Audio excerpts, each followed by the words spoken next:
नमस्कार साथियों, PCS simplify channel पर आपका स्वागत है। जो प्राचीन इतिहास है उससे संबंधित 2 वीडियो मैंने प्रोवाइड करा दिया था, जिसमें वो संपूर्ण फैक्ट था और उसी के तहत मैं प्राचीन इतिहास का एमसीक्यू भी करा रहा हूँ, जिसमें टॉपिक वाइज होगा। तो उसी के तहत जो वैदिक सभ्यता था 61 तक हो गया था। तो आइए आगे देखते हैं क्या है। तो 10 राजाओं के युद्ध में भरतों का पुरोहित कौन था। तो उसके पहले हम लोग जान लें कि जो वैदिक काल है, वैदिक काल का विभाजन कितने भागों में हुआ है। तो वैदिक काल का विभाजन 2 भागों में हुआ है। कौन कौन से? तो एक को बोलते हैं ऋग वैदिक काल, जिसका टाइम पीरियड क्या है तो 1500 से 1000, और दूसरा बोलते हैं उत्तर वैदिक काल। तो उत्तर वैदिक काल का टाइम पीरियड क्या रहा है तो 1000 से 600 ईसा पूर्व तक।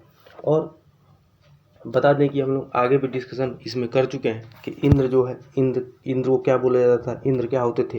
तो इंद्र जो होते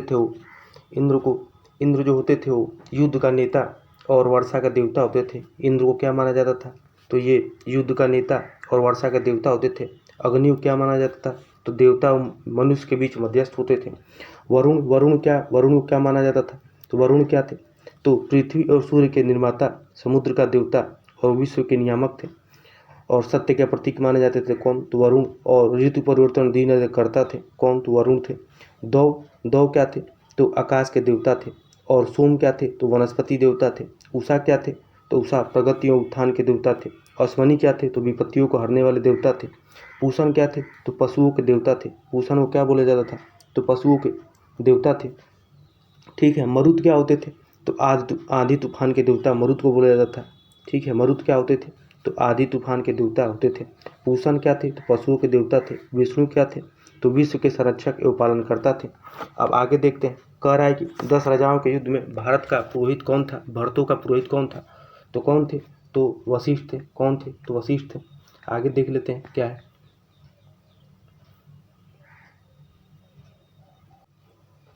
कह रहा है कि ऋग्वेद के किसी मंडल का प्रथम सूक्त प्रायः किस देवता के लिए समर्पित था तो अग्नि के लिए।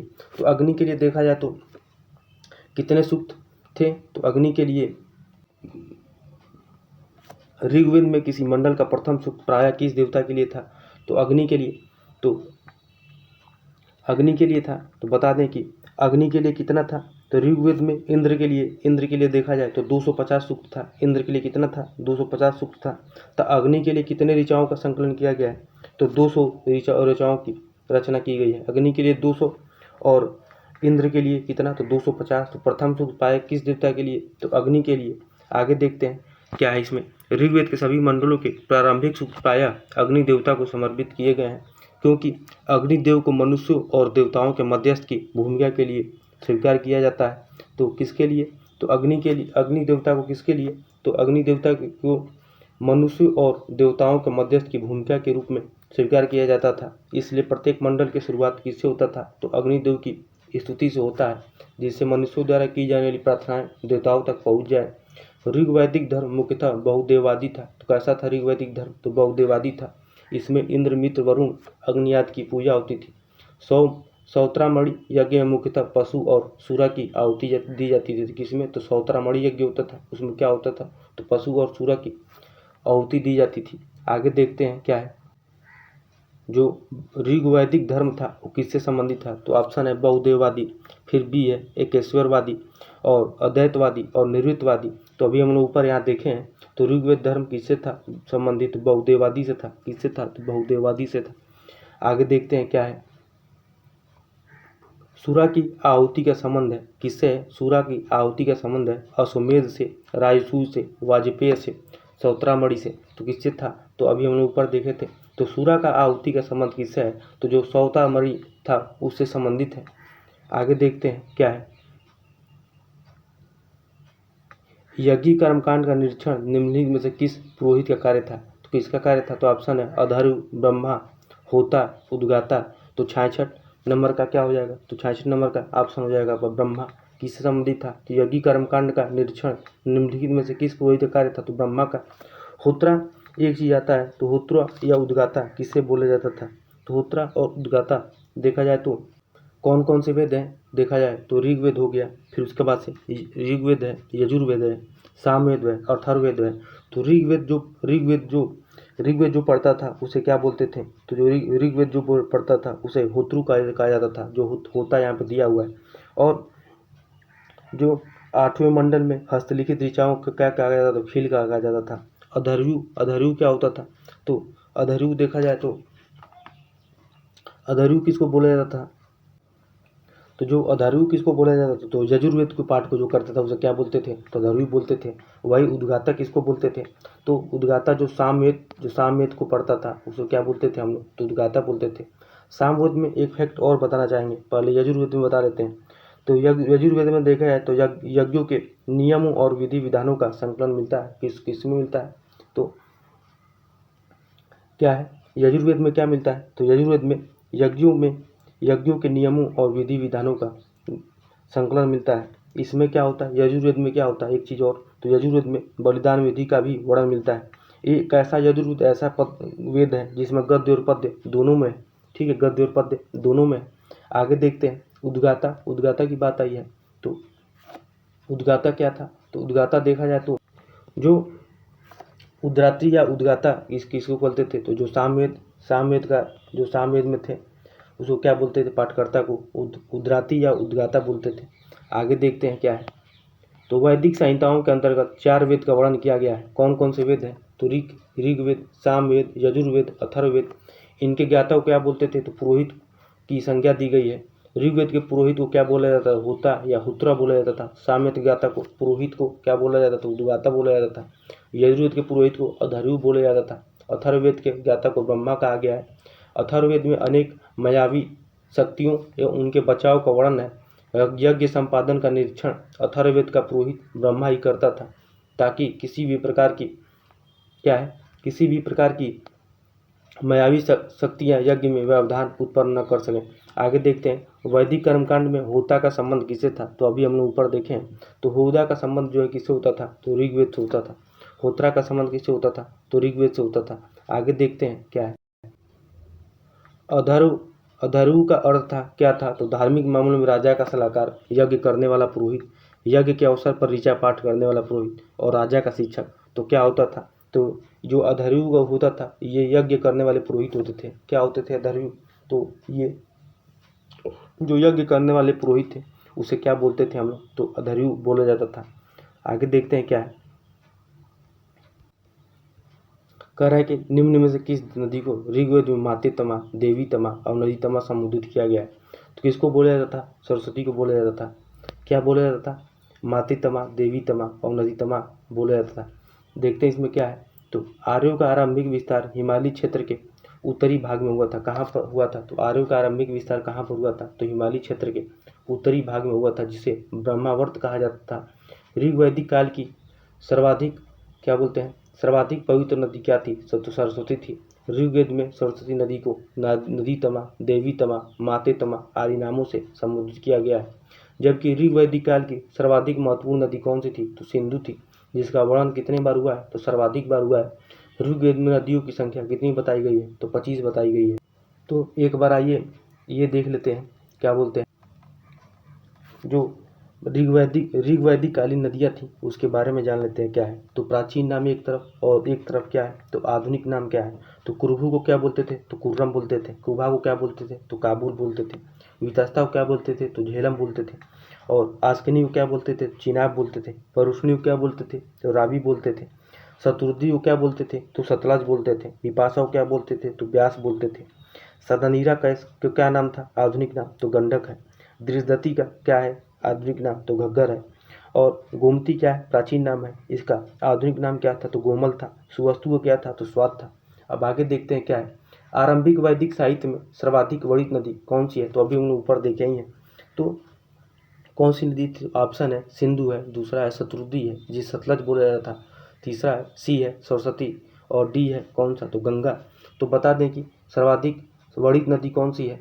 तो सर्वाधिक बड़ी नदी कौन सी है? तो सिंधु नदी का है। सर्वाधिक बड़ी नदी कौन सी है? तो सिंधु नदी है। आगे देखते हैं क्या है। ऋग्वैदिक देवताओं में किसके उनका पुरोहित माना जाता था? तो वैदिक देवताओं में किसे उनका पुरोहित माना जाता था? तो ऑप्शन है अग्नि, बृहस्पति, दौस और इंद्र। तो देखा जाए तो अग्नि क्या होता थे, तो अग्नि को क्या बोला जाता था, तो ये देवता एवं मनुष्य के बीच मध्यस्थ होते थे। क्या बोला जाता था, तो अग्नि जो देवता थे वो देवता एवं मनुष्य के बीच मध्यस्थ होते थे। और वही बृहस्पति क्या होते थे, तो ये दौ क्या होते थे या दौस क्या होते थे, तो ये आकाश का देवता थे, ये सबसे प्राचीन थे। क्या थे, तो ये आकाश के देवता थे, सबसे प्राचीन थे। इंद्र क्या थे, तो ये युद्ध के नेता और वर्षा के देवता होते थे। क्या होते थे, तो इंद्र युद्ध का नेता एवं वर्षा के देवता होते थे।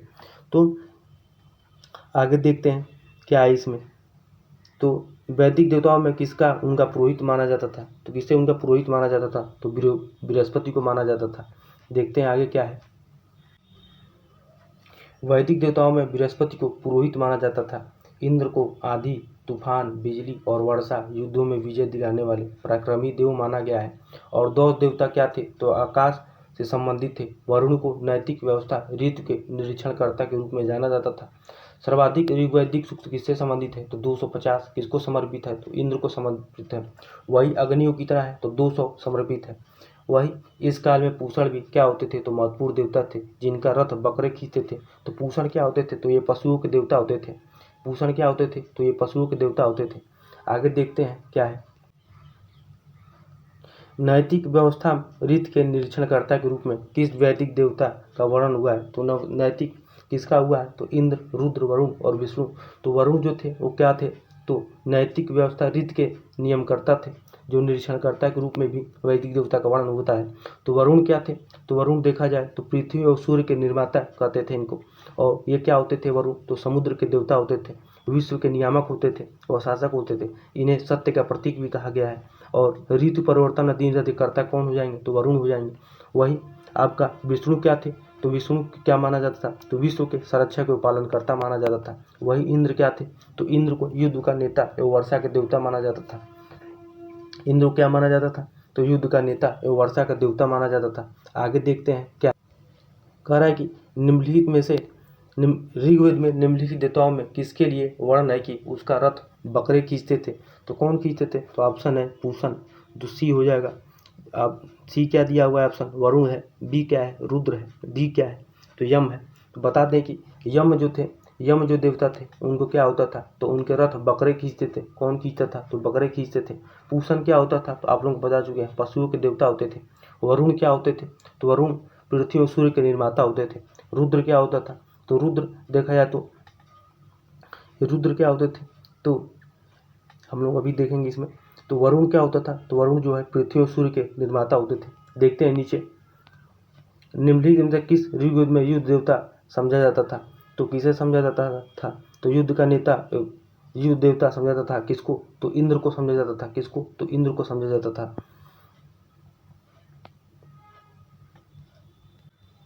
ये हम लोग देख ही चुके हैं। सर्वाधिक ऋग्वैदिक सूक्त समर्पित है किसको, तो इंद्र को। तो इंद्र को कितना सूक्त संबंधित है, समर्पित है, तो 250। वही अग्नि को कितना है, तो 200। कितना है, तो 200 है। वही इंद्र को कितना है, तो 250 है। तो ऑप्शन क्या हो जाएगा, बी हो जाएगा। आगे देखते हैं, निम्नलिखित में से कौन से वैदिक देवता भोगाज कोई अभिलेख से उल्लिखित है, तो कौन सा उल्लेखित है भोगाज कोई अभिलेख में, किसका किसका उल्लेख है, तो भोगाज कोई देखा है तो ऑप्शन है अग्नि हो गया, इंद्र हो गया, मित्र हो गया एवं नसत्य है। फिर उसके बाद से क्या है, तो मित्र है, नसत्य, वरुण है एवं यम है। फिर उसके बाद से नसत्य है, यम है एवं अग्नि है। तो इंद्र है, मित्र है, नसत्य है और वरुण है।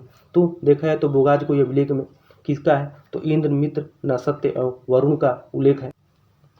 आइए तो एक बार जो महत्वपूर्ण अभिलेख है उसके बारे में जान लेते हैं। तो हाथी गुम्फा अभिलेख किससे संबंधित है, तो ये तीर्थ रहित अभिलेख भी कहा जाता है। तो ये कलिंग राज खारवेल से संबंधित है। कौन सा, तो हाथी गुम्फा अभिलेख। वही जूनागढ़ या गिरनार अभिलेख किससे संबंधित है, तो ये रुद्रदामन से संबंधित है। वही नासिक अभिलेख किससे संबंधित है, तो नासिक अभिलेख बता दें आप लोगों को, तो गौतम बलश्री से संबंधित। शासक कौन था, तो गौतम बलश्री था। वही प्रयाग स्तंभ लेख किससे है, तो समुद्रगुप्त। कौन शासक था, तो समुद्रगुप्त था। ठीक है। वही एहुल अभिलेख देखा जाए तो ये पुलकेशिन द्वितीय से संबंधित है। मंदसौर अभिलेख, तो वहाँ का शासक कौन था, तो मालवा नरेश यशोवर्मन। वही ग्वालियर अभिलेख किससे संबंधित है, तो प्रतिहार नरेश बहुत से संबंधित है। भीतरी और जूनागढ़ अभिलेख किससे संबंधित है, स्कंदगुप्त से। वही देवपाड़ा अभिलेख, तो बंगाल शासक विजय से। ठीक है। और एक चीज़ और बताना चाहेंगे कि अभिलेखों का अध्ययन क्या कहलाता है, तो एपिग्राफी कहलाता है। तो इसमें हम लोग देख लिए कि वैदिक देवता भूगाज कोई अभिलेख से उल्लेखित है, तो इसका तो इंद्र, मित्र, नसत्य एवं वरुण से। अब आगे देखते हैं क्या है। एशिया माइनर के भूगाज कोई नामक स्थान से 1400 क्या बोलते हैं 1400 ईसा पूर्व के अभिलेख से मिले हैं। कहाँ से? तो 1400 ईसा पूर्व के पहले के अभिलेख मिले हैं। इस अभिलेख में वैदिक देवता इंद्र, मित्र, नसत्य एवं वरुण का उल्लेख मिलता है। अनेक विद्वानों ने एशिया के विभिन्न क्षेत्रों में आर्यों का मूल निवास स्थान स्वीकार किया है। मैक्स मूलर महोदय आर्यों का आदि देश मध्य एशिया, रोड्स, बैक्टीरिया तथा एडवर्ड मेयर पामीर को मानते हैं। किसको मानते हैं? तो पामीर को मानते हैं। आगे देख 14वीं सदी में पूर्व एक का अभिलेख जिसमें वैदिक देवताओं का वर्णन प्राप्त हुआ है, तो किससे माना गया है? तो भूगाज कोई से। इसका ऑप्शन क्या हो जाएगा? तो भूगाज कोई हो जाएगा। क्या हो जाएगा? तो भूगाज कोई हो जाएगा। देखते हैं आगे इसमें क्या है। निम्नलिखित में से किस एक वैदिक देवता का नाम भूगाज कोई अभिलेख में नहीं उल्लिखित है? तो ऑप्शन है इंद्र हो गया, मित्र हो गया, वरुण हो गया, अग्नि हो गया। तो देखा जाए तो किसका नहीं उल्लेख है? तो हम लोग अभी ऊपर देखे हैं, ऐसे क्वेश्चन आ भी चुका है। तो अग्नि का उल्लेख क्या है? अग्नि का उल्लेख नहीं है। आगे देखते हैं क्या है। तो भूगाज कोई महत्वपूर्ण है क्योंकि क्या है इसमें, यह मध्य एशिया एवं तिब्बत के मध्य एक महत्वपूर्ण व्यापारिक केंद्र था। यहाँ से प्राप्त अभिलेखों में वैदिक देवताओं देवियों का नामोल्लेख प्राप्त था। वेद के मूल ग्रंथों की रचना यहीं से हुई थी। और ऑप्शन 79 का क्या दिया है? डी। क्या उपरोक्त में से कोई नहीं? तो क्या हो जाएगा? तो भूगाज कोई महत्वपूर्ण है क्योंकि यहाँ से प्राप्त अभिलेखों में क्या है? तो वैदिक देवता एवं देवियों का नामोल्लेख प्राप्त होता है। अभी हम लोग ऊपर देख ही चुके हैं। आगे देखते हैं क्या है। कह रहा है कि ऋग वैदिक काल में जनता निम्न में से मुख्यतः किसमें विश्वास करती थी? तो ये ऑप्शन है मूर्ति पूजा, फिर बी है एकेश्वरवाद, सी है देवी पूजा, डी है बलि और कर्मकांड। तो देखा जाए तो ऋग वैदिक काल में जनता किस पे विश्वास करती थी? तो बलि और कर्मकांड पर। किसमें विश्वास करती थी? तो बलि और कर्मकांड पर। आगे देखते हैं क्या है। ऋग्वैदिक युग में बलि यज्ञ बलि के रूप में होती थी। क्या होता था? तो ऋग्वेद में बलि जो होती थी वो यज्ञ बलि के रूप में होती थी। इंद्र और अग्नि समस्त जन द्वारा दी गई बलि ग्रहण करने के लिए आहूत होते थे। साथ में स्तुति पाठ सम्मिलित किया जाता था, जिससे क्या होता था? तो जिससे क्या होते थे? देवता प्रसन्न होकर उन्हें भौतिक सुख या युद्ध में विजय प्रदान करें। ऋग्वेद के वश मंडल प्रायः अग्नि के मंत्र से आरंभ होते हैं। तो अग्नि में कितने हैं? तो अग्नि में आपका 250 है। कितने हैं? तो 250 है। और वैदिक देवता वरुण अवस्था के देवता अहुरुमदा में से सादृश्य रखते हैं। रुद्र एक महत्वपूर्ण देवता थे जिनके लिए सूलगव यज्ञ, कौन सा यज्ञ? सूलगव यज्ञ के लिए जाना जाता था। क्या किया जाता था? तो सूलगव यज्ञ किसके लिए? तो रुद्र के लिए। देखते हैं आगे क्या है। सूलगव यज्ञ किसके लिए किया जाता था? तो अभी हम लोग ऊपर देखे ही हैं। तो किसके लिए किया जाता था? तो रुद्र के लिए किया जाता था। सूलगव यज्ञ किसके लिए किया जाता था? तो रुद्र के लिए किया जाता था।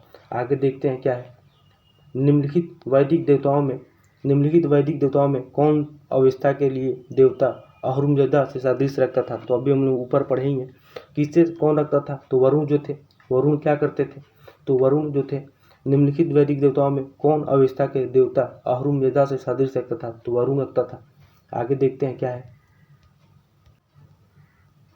ऋग्वेद के प्राय किसके मंत्र से आरंभ होते थे? तो फिर से देख लेते हैं क्वेश्चन क्या पूछ रहा है कि ऋग्वेद के वंश मंडल प्राय किसके मंत्र से आरंभ होते थे? तो किससे होते थे? तो अग्नि से आरंभ होते थे।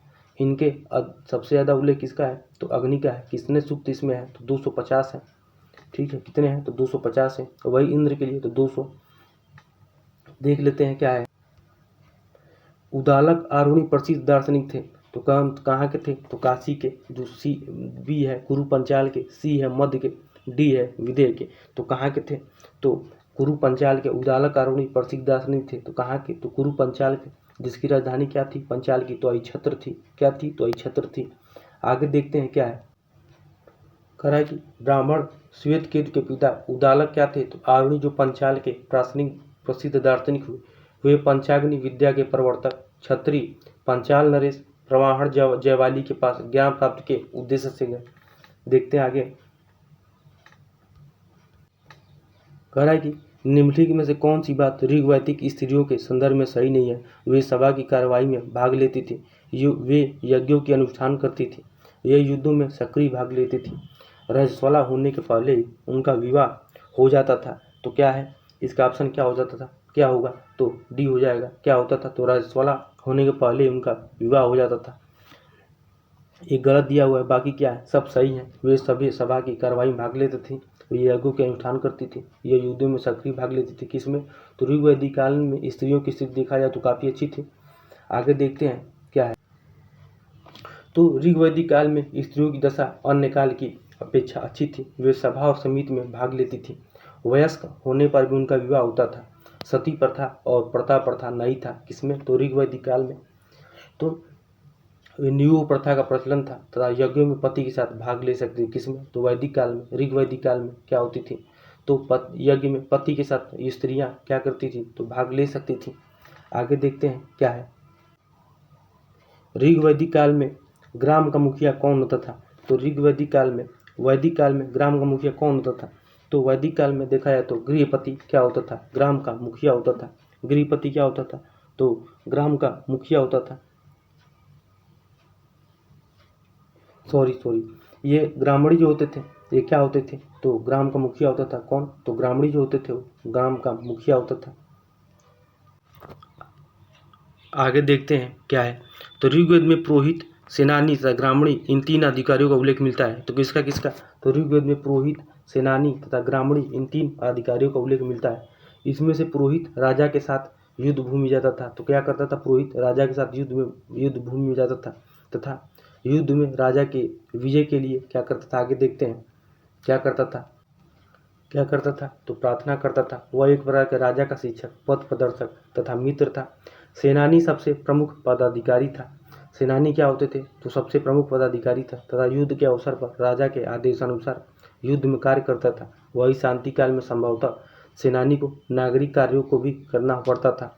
ग्रामीणी क्या होता था, तो ग्राम का मुखिया तथा प्रशासनिक तथा सैनिक कार्यों के लिए ग्राम का नेता होता था। वही ग्रामीण जनता के हितों का प्रतिनिधित्व करता था। कौन, तो ग्रामीण जो होता था वो जनता के हितों का प्रतिनिधित्व करता था। आगे देखते हैं क्या है। वैदिक काल था, तो वैदिक काल में अस्पृश्यता का आधार था। क्या था, तो अशुद्धता। फिर बी दिया है व्यवसाय, सी है गरीबी, डी है उपयुक्त में से कोई नहीं। तो वैदिक काल में देखा जाए तो अस्पृश्यता का आधार क्या होता था, तो वैदिक काल में अस्पृश्यता का आधार क्या था, तो व्यवसाय था। आगे देखते हैं क्या है। ऋग्वैदिक समाज 4 वर्णों में विभक्त था। कितने में, तो 4 वर्णों में विभक्त था ऋग्वैदिक समाज। ये वर्ण कौन से थे, तो ब्राह्मण थे, क्षत्रिय थे, वैश्य थे, शूद्र थे। यह विभाजन व्यवसाय के आधार पर किया गया था। ऋग्वेद के 10वें मंडल के पुरुष सूक्त में चतुर्वर्णों का उल्लेख मिलता है। किसमें, तो 10वें मंडल में पुरुष सूक्त में चतुर्वर्णों का उल्लेख मिलता है। भारत में दास प्रथा का प्रचलन पूर्व वैदिक काल में हुआ था। किसमें, तो पूछ लेता है भारत में दास प्रथा का प्रचलन कब हुआ था, तो पूर्व वैदिक काल में हुआ था। ऋग्वेद में 10 क्या है, तो ऋग्वेद में 10 दास या दस्यु का वर्णन मिलता है। किसमें, तो ऋग्वेद में दास और किसका, तो दस्यु का वर्णन मिलता है। जो दास प्रथा प्रचलन में थे किसमें, तो पूर्व वैदिक काल में, फिर उत्तर वैदिक काल में, फिर हड़प्पा काल में। तो इनमें से भी किसी में भी नहीं। तो देखा जाए तो दास प्रथा किस कब प्रचलन में थी, दास प्रथा पूर्व वैदिक काल में प्रचलन में थी। कि वह कब थी, तो पूर्व वैदिक काल में दास प्रथा प्रचलन में थी। आगे देखते हैं क्या है। तो भारतीय संस्कृति के अनुसार संस्कारों की संख्या कितनी थी, तो भारतीय, तो ऑप्शन है ए 6, बी है 10, सी है 16, डी है 24। तो बता दें कि भारतीय संस्कृति के अनुसार संस्कारों की संख्या कितनी थी, तो 16 थी। कितनी थी, तो 16 थी। क्या हो जाएगा ऑप्शन इसका, सी हो जाएगा। आगे देखते हैं क्या है। ये भारतीय संस्कृति के अनुसार हिंदू धर्म में कितने संस्कार थे, तो 16 संस्कार का उल्लेख किया गया है, जो मानव के गर्भ में आने से लेकर मृत्यु पर्यंत तक किए जाते थे।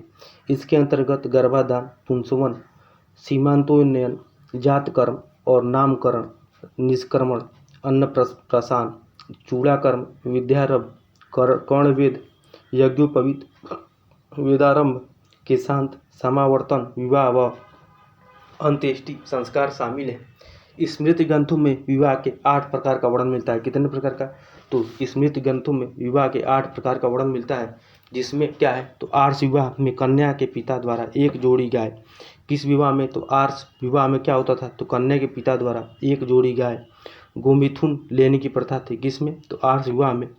ठीक है, स्मृति ग्रंथों में कितने प्रकार का? तो 8 प्रकार का वर्णन मिलता है, विवाह के 8 प्रकार का वर्णन मिलता है। और कितने संस्कार हैं कुल टोटल? तो 16 है। कह रहा है कि निम्नलिखित में से किस विवाह प्रकार में कन्या के पिता द्वारा एक जोड़ी गाय गोमिथुन लेने की प्रथा थी? तो अभी हम लोग देखे हैं। तो आर्ष विवाह में क्या होता था? तो आर्ष विवाह में कन्या के पिता द्वारा एक जोड़ी गाय लेने की प्रथा थी। आगे देखते हैं क्या है कि प्राचीन समय में निम्नलिखित ब्राह्मण परिवारों में से किस परिवार में समसामयिक शासकों को पराजित किया तथा अपने प्रभुत्व स्थापित किया? तो ऑप्शन है ए अंगिरस, बी है अत्रि, सी है भृगु, डी है पुलस्त्य। तो देखा जाए तो जो प्राचीन समय में ब्राह्मण परिवारों में किस परिवार ने समसामयिक शासकों को पराजित किया? तो कौन थे? तो ये कौन थे? तो भृगु थे। वो क्या किए? तो प्रभुत्व स्थापित किए, पराजित किया और प्रभुत्व स्थापित किया। कौन? तो भृगु थे। आगे देखते हैं क्या। तो प्राचीन काल में क्या था? तो प्राचीन काल में भृगु वंशी ब्राह्मण परिवार के समसामयिक शासकों को पराजित किया। पौराणिक मान्यता के अनुसार महर्षि भृगु के पुत्र एवं ऋषि जमदग्नि के पुत्र महर्षि परशुराम कौन थे? तो महर्षि परशुराम ने क्षत्रिय शासक सहस्त्रार्जुन को पराजित किया। पौराणिक मान्यताओं के अनुसार महर्षि परशुराम ने 21 बार पृथ्वी की क्षत्रिय विहीन कर समस्त भूमि ब्राह्मणों को दान दे दिया था। क्या किया था? तो दान दे दिया था। आगे देखते हैं। ऋग्वेद में निम्नलिखित किन नदियों का उल्लेख अफगानिस्तान के साथ आर्यों के संबंध का सूचक है? तो ए है आस्कनी, बी है परुष्ण, सी क्या दिया है? तो कुर्भा कुर्मू दिया है, विपाशा, डी क्या है? तो विपाशा शत्रुधि दिया है। तो देखा जाए तो ऋग्वेद में निम्नलिखित किन नदियों का उल्लेख अफगानिस्तान के साथ आर्यों का संबंध का सूचक है? तो कुर्भा या कर्मू। तो कुर्भा क्या थे? तो काबुल था। क्या बोलते थे कुभा को? कुभा को क्या बोलते थे? तो काबुल बोलते थे।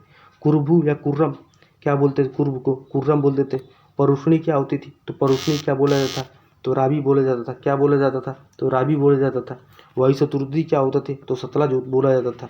वही विपाशा या शत्रुधि तो आपका सतलज हो गया। विपाशा या क्या बोलते थे? तो व्यास को आधुनिक क्या नाम क्या था? तो व्यास था।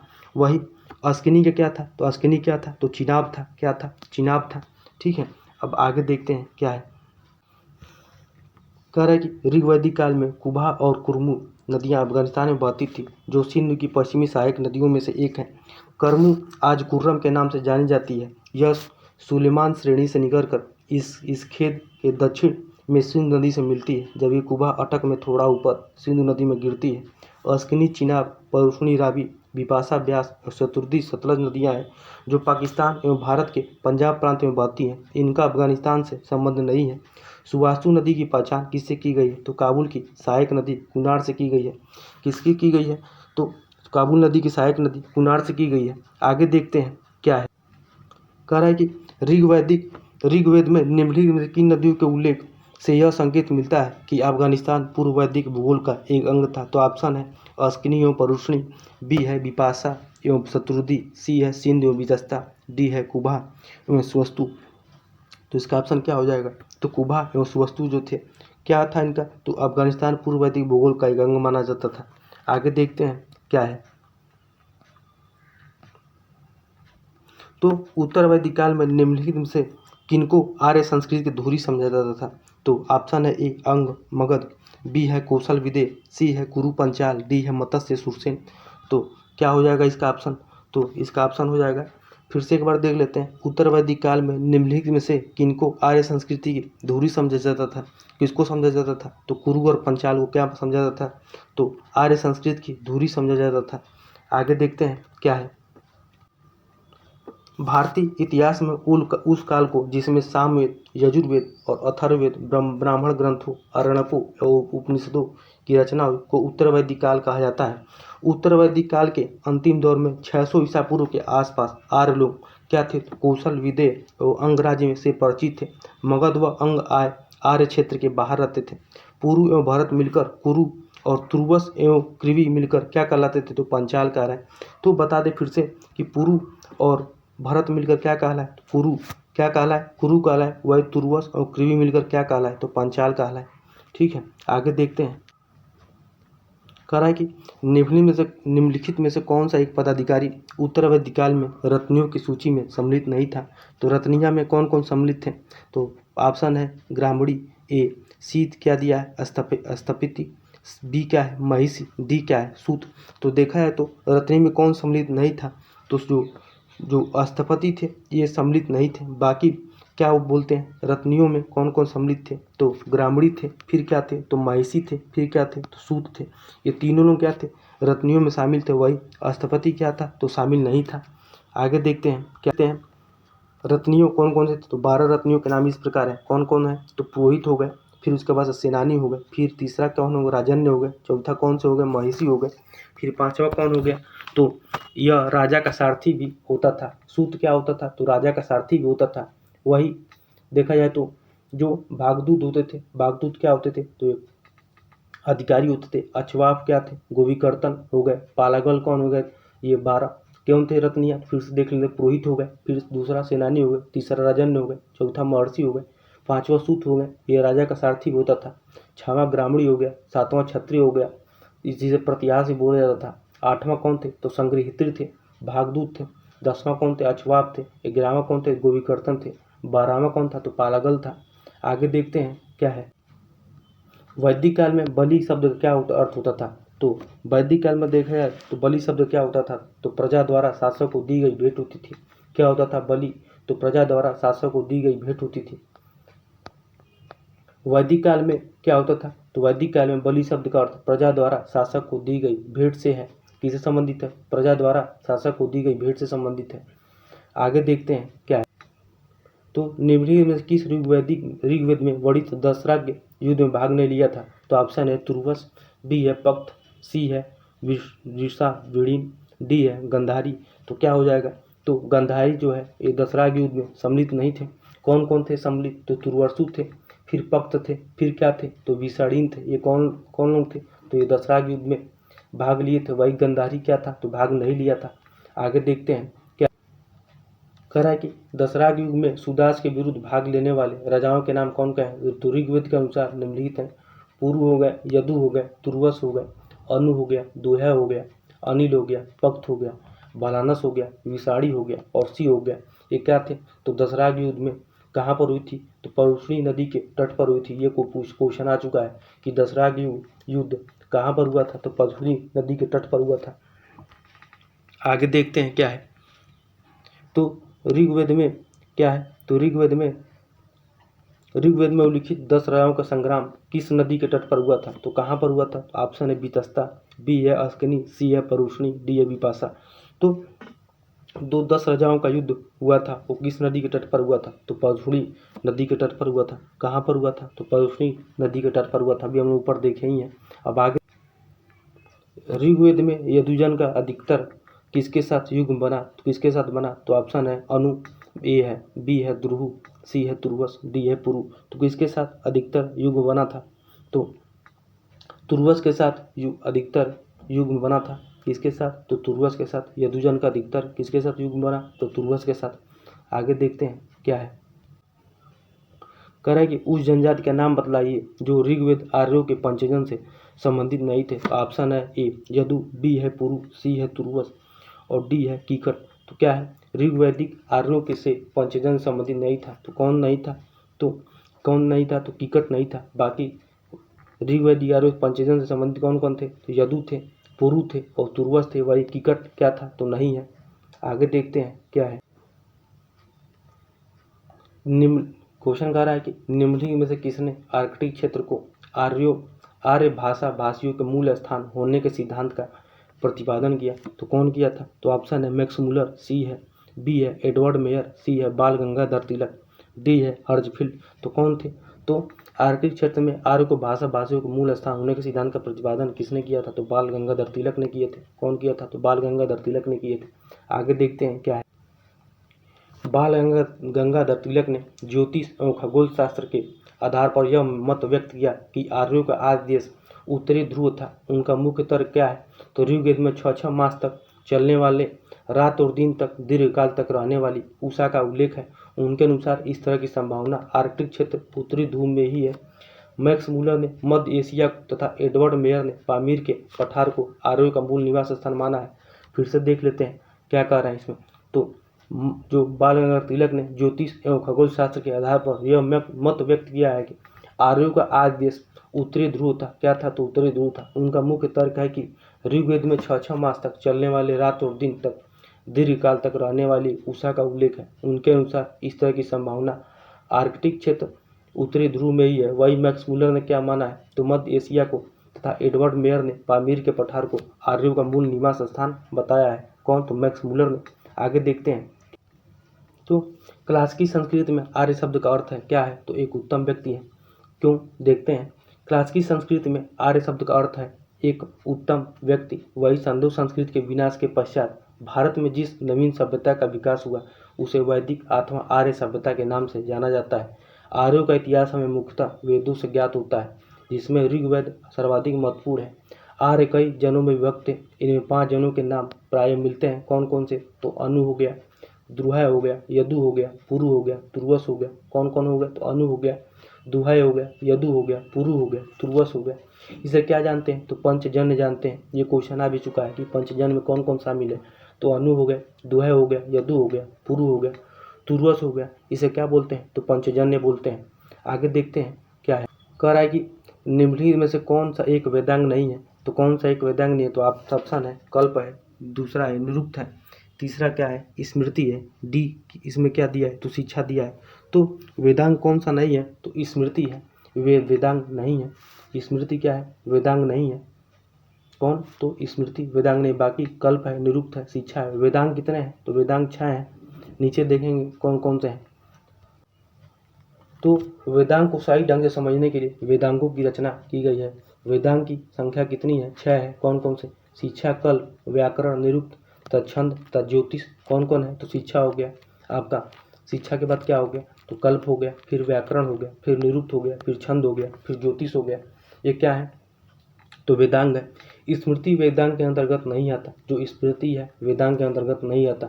स्मृतियाँ हिंदू धर्म में कानूनी ग्रंथ है। ये पद्य में लिखी गई है। सबसे प्राचीन स्मृति मनुस्मृति है। कौन सा है? तो मनुस्मृति है। लगध मनु मुनि वेदांग ज्योतिष के लेखक के रूप में जाने जाते हैं, विख्यात हैं। कौन? तो लगध मुनि वेदांग ज्योतिष के लेखक के रूप में विख्यात हैं। आगे देखते हैं क्या है। कह रहा है कि निम्नलिखित में से कौन वेदांग ज्योतिष के लेखक के रूप में विख्यात है। तो कौन है? लगध है। अभी हम ऊपर देखेंगे। लगध मुनि वेदांग ज्योतिष के लेखक के रूप में विख्यात है। तो वही नीचे दिया है। निम्नलिखित में से कौन वेदांग ज्योतिष के लेखक के रूप में विख्यात है? तो लगध हो गए। आगे देखते हैं क्या दिया है। कह रहे कि निम्नलिखित ग्रंथों में प्रमुखतः किसमें यज्ञ वेदियों के निर्माण का विवरण मिलता है। तो ऑप्शन है ब्रह्मसूत्र, बी है धर्मसूत्र, सी है गृहसूत्र, डी है सुलभ सूत्र। तो देखा जाए तो किसमें मिला है? तो सुलभ सूत्र में क्या मिला है? सुलभ सूत्र में यज्ञ वेदियों का निर्माण का विवरण मिलता है। किसमें? तो सुलभ सूत्र में। आगे देखते हैं क्या है। तो कल्प सूत्र मुख्यतः कितने प्रकार के होते हैं? 4 प्रकार के होते हैं। कौन कौन से? तो सौत्र सूत्र, गुहा सूत्र, धर्म सूत्र, सुलभ सूत्र। इनका विवरण निम्न है। सौत्र सूत्र से तात्पर्य श्रुति अथवा वेदों से संबंधित यज्ञ भाग हैं। वेदों में वर्णित यज्ञ भागों का क्रमबद्ध विवरण हमें सौत्र सूत्रों में मिलता है। किसमें? तो 100 सूत्रों में मिलता है। उनके अध्ययन से हम उस काल के धार्मिक रूढ़ियों और परंपराओं का ज्ञान प्राप्त कर सकते हैं। गृह सूत्र में गृहस्थाश्रम से संबंधित धार्मिक अनुष्ठानों तथा कर्तव्यों का वर्णन मिलता है। गृहस्थाश्रम के संस्कारों, यज्ञों आदि का विस्तार पूर्वक वर्णन इसमें प्राप्त होता है। वही धर्म सूत्र में सामाजिक नियमों तथा आचार विचारों का विस्तार पूर्वक वर्णन मिलता है। किसमें? तो धर्म सूत्रों में क्या मिला है? तो धर्म सूत्रों में सामाजिक नियमों तथा आचार विचार का विस्तार पूर्वक वर्णन हुआ है। किसमें? तो धर्म सूत्र में।